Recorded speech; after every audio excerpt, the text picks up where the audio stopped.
나와봤습니다. 올림픽로를 지나면 송파구청 사거리가 나오죠. 거기를 지나서 저 앞에 보면은 세 개의 평화의문이 보이고요. 조금 더 올라가면 서울 올림픽 파크텔이 있습니다. 성내교를 지나서 올림픽대교 남단 사거리에서 우회전을 하면 오른쪽으로 올림픽공원이 나옵니다. 여기가 북일문과 북이문 사이의 길인데요. 벚꽃이 정말 예쁘게 피었습니다.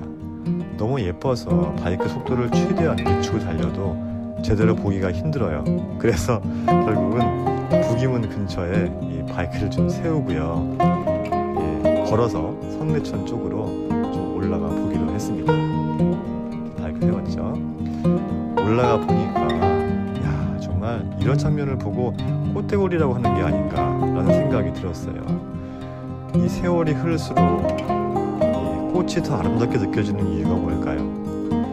이 벚꽃이 유난히 아름다운 이유는 화려한 자태를 내뿜는 기간이 매우 짧아서일 겁니다. 짜장면도 양이 적을수록 더 맛있게 느껴지는 거 아세요? 그런 원리가 이 꽃에 숨어 있는 것이 아닌가라는 생각이 들어요. 양이 많으면 맛이 없잖아요. 게다가 바람이 불면 미련 없이 꽃잎을 떨어뜨리는 과감함, 이것도 매력 중에 하나일 것입니다. 추운 겨울 아무도 관심을 갖지 않고 지나치는 중에도 잘 이겨내고 때가 되면 또 어김없이 꽃을 피우는 그 성실함이라고 할까요? 이것이 참 마음에 든다는 생각이 들었습니다. 자, 아름답죠? 다시 바이크를 타고 가는 곳은 여기는 양재천길입니다. 이곳은 봄에는 벚꽃으로 유명하죠. 여름에는 메타세콰이어길로 유명합니다. 그런데 이 메타세콰이어는요, 어느 계절에 봐도 참 자태가 아름다워요. 좌측에 양재천 뚝방길에는 벚꽃이 정말 끊임없이 이어져 있어서 장관이라고 할 수가 있습니다. 양재천 벚꽃을 보려면은요, 자동차를 가지고 오는 건 아닌 것 같습니다. 이거 마땅히 세울 데가 없어요.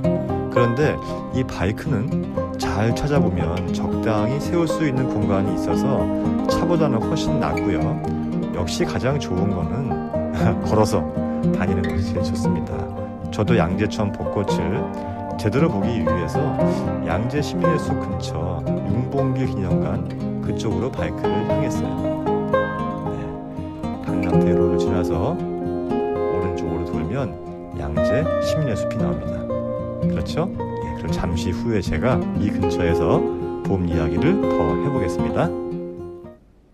안녕하세요. 할리 사는 한의사 이혁재 원장입니다. 오늘은요, 날씨가 너무 좋아서 제가 이렇게 밖에 나왔는데 뒤에 한번 배경 좀 보세요. 벚꽃이 만발하게 피었죠. 제가 오늘 말씀드릴 주제가 진달래입니다. 왜 진달래인지 제 설명 들어보세요. 꽃 중에서 이 이파리보다 꽃이 먼저 피는 그런 식물이 몇 가지나 있을까요? 한번 손꼽아 볼까요? 첫 번째, 여기 벚꽃 있죠? 벚꽃은 꽃이 먼저 피고 그 뒤에 이파리가 핍니다. 그리고 개나리, 지금 이 강변에도 지금 개나리가 많이 펴 있는데 개나리도 역시 꽃이 먼저 피고 이파리가 피게 돼 있어요. 또 뭐가 있을까요? 목련이죠. 목련도 꽃이 활짝 핀 이후에 이파리가 피게 됩니다. 제가 오늘 여러분께 말씀드리려고 하는 진달래도 마찬가지로 봄의 전령사라고 이야기할 만큼 꽃이 먼저 피고 이파리가 피게 됐습니다. 그런데 여러분, 진달래를 우리가 식용이나 약용으로 쓴다는 거 아십니까? 진달래를 우리가 약용이나 식용으로 쓸 때 주의할 게 있는데 뭐가 있냐면은 철쭉과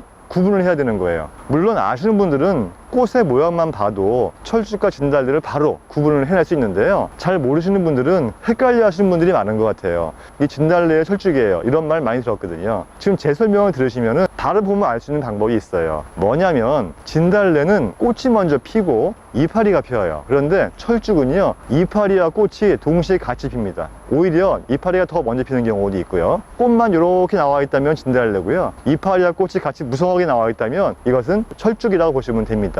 이것을 왜 구분을 해야 되냐면요, 우리가 진달래를 약용이나 식용으로 사용하려고 했을 때 만약에 철쭉으로 잘못해서 사용을 하게 되면요, 여러 가지 부작용이 발생할 수 있기 때문이에요. 철쭉 속에는 독성이 많이 들어있기 때문에 잘못 먹게 되면요, 토하거나 설사하거나 급속히 혈압이 떨어져가지고 어지럽거나 하는 부작용이 나올 수 있기 때문에 절대 그건 먹어서는 안 되는 것이고요. 관상용으로만 사용을 해야 됩니다. 진달래는요, 독성이 없기 때문에 편하게 안심하고 사용할 수가 있는데, 진달래도 한 가지 조심을 해야 될 것이 있습니다. 진달래 꽃하고 이파리, 뿌리, 이런 모든 것들은 이 약용이나 식용으로 쓸 수가 있는데, 조심해야 될 것이 뭐냐면 진달래의 꽃에 들어있는 수술이에요. 이 수술 속에는 약간의 독성이 들어있기 때문에 이것을 가리지 않고 꽃 전체를 그냥 먹었다 하면은 부작용이 나올 수 있어요. 대표적인 부작용이 속이 미식거리거나 혈압이 급속히 떨어져서 어지럽거나 하는 것들이거든요. 진달래 꽃을 식용이나 약용으로 사용을 할 경우에는 반드시 수술을 제거하고 사용을 하셔야 됩니다. 그런데 걱정할 건 없는 게요, 이걸 만약에 잘못해가지고 다 먹어서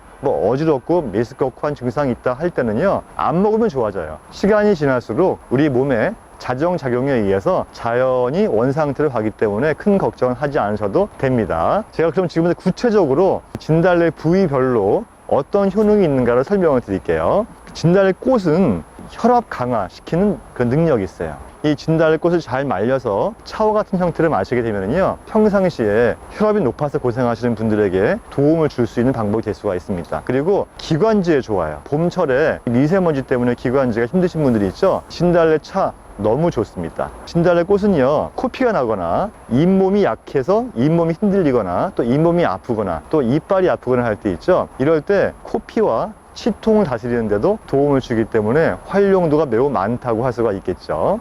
진달래 뿌리 있죠. 뿌리도 굉장히 좋은 효과가 있어요. 진달래 뿌리는 행혈, 활혈이라고 해서 이 모여있는 피를 돌려주고 굳어있는 피를 풀어주고 하는 기능이 있거든요. 그러면 어디에 좋겠어요? 맞습니다. 부인들의 생리통, 월경불순, 하혈, 이런 증상이 있을 때 진달래 뿌리가 굉장히 도움이 되는데, 뿌리를 잘 씻어서 말려서 끓여서 물로 마시는 거예요. 그러면 많은 도움이 될 수가 있고요. 또 한 가지는 뿌리가 이 어혈을 제거하는 작용이 있기 때문에 타박상을 입었다거나 심하게 삐어서 많이 붓고 아픈 경우 있죠. 이런 경우에 진달래를 찧어서 타박상이나 삔 부위에 헝겊으로 이렇게 붙여놓으면요, 빨리 증상이 해소가 됩니다. 효과가 매우 좋죠. 진달래 이 이파리도 버릴 수가 없어요. 이파리의 효능이 있는데, 이게 뭐냐면 두드러기에 좋아요. 두드러기 났을 때 근처에 진달래 이파리가 있으면요, 그걸 떼다가 끓여가지고 끓인 물로 한번 씻어보세요. 그럼 두드러기가 빨리 가라앉는데 도움을 줍니다. 그러고 보니까 진달래가 정말 쓰임새가 많죠. 버릴 게 없는 거죠, 그죠?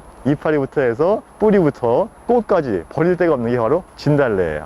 주의할 거는 진달래 꽃에 수술만 주의하면 되겠죠. 그거만 잘 제거하고 드시면 되고요. 우리가 진달래 꽃이나 또는 뿌리나 이런 거를 섭취할 때 하루에 먹는 기준이 있는데, 보통 하루에 5g 정도를 넘지 않도록 하는 것이 안전하게 섭취할 수 있는 방법이 될 수가 있겠습니다. 진달래의 성질은 좀 따뜻하기 때문에 또 맛도 단맛이 나고, 그래서 그냥 이렇게 먹어도 큰 무리가 없어요. 그걸 뭐 먹어서 배가 부르진 않겠지만 그래도 향긋한 향과 함께 봄 내용을 즐길 수 있는 방법이 될 수가 있겠습니다. 제가 오늘은요, 이 진달래의 활용법에 대해서 설명을 드렸어요. 이 시간 이후부터는 철쭉 진달래 헷갈리지 않겠죠? 헷갈리지 말고 진달래의 좋은 성분들 많이 활용해서 건강해지시기 바랍니다. 감사합니다. 다음 시간에 뵐게요.